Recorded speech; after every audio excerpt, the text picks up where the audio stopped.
If you are applying for jobs in 2025, your resume is either getting you shortlisted or instantly rejected by a software before a human even sees it. In this video, let me show you how to build a resume that actually gets you hired in 2025. We will discuss about it step by step, and instead of just giving random tips, I will use my own resume as a live example. So you will see exactly what works and why. By the end of this video, you will know how to structure, design and prepare your resume. So let's get started. So first thing first, the header. Keep it clean.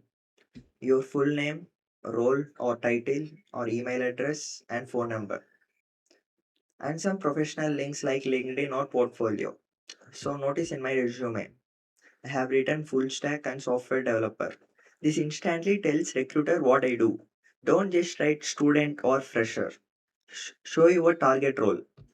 So let me give you a pro tip. Never put your full address or unnecessary personal information. And yes, keep your email professional. And coming to section 2, skills.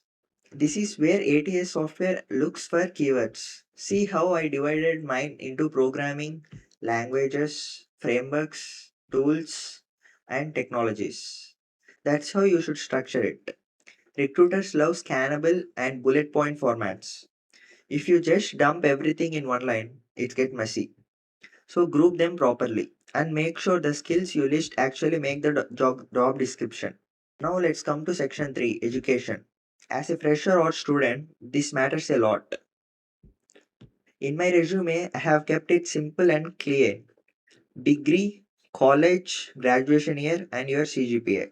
This information is more than enough for a recruiter. And there are some mistakes to avoid. Writing paragraphs like I studied computer science with great interest. No one reads that. Keep it factual. And section 4, projects. This is a goldmine for freshers. Projects speak louder than your CGPA. Look here, I have listed 3 projects. A restaurant website built with HTML, CSS, Bootstrap, JavaScript, and employment management system, and password generator. So each project has title, tech stack, plus 1 line or 2 lines of description. So to make that impactful. So if you write just made a website in HTML, it looks weak, right? So always mention what type of problem your project is solved or why it's useful. Coming to section 5, it's internships. So internships are like proof of your real world exposure. In mine, I had my AWS Cloud virtual internship and sales executive internship. So notice, I didn't just write the role.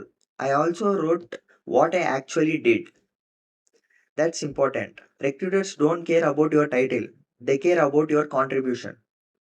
So next section is certificates.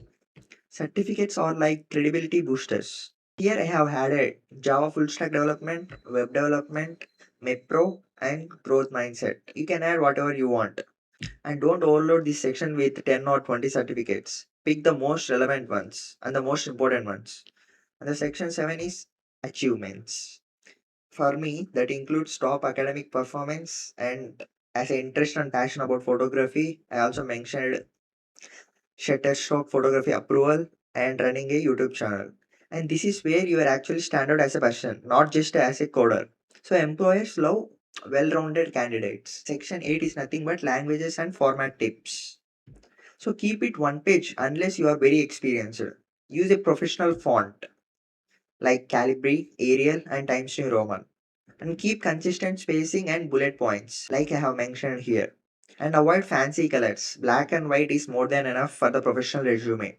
And more importantly, use action verbs like developed, built, designed, managed, led, etc. They sound more powerful than worked on kind of words.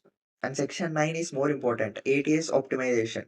Most resumes get filtered out by ATS. ATS is nothing but applicant tracking system. How to beat that? So let me give you a following points like match keywords from the job description. Use standard section names like education, skills, projects, internships, etc. And save as PDF unless the company asks otherwise. So simple tweaks like this decide whether a recruiter even sees your resume or not. So if you want exactly this format of resume, I will definitely give a link in the description. So please check out there.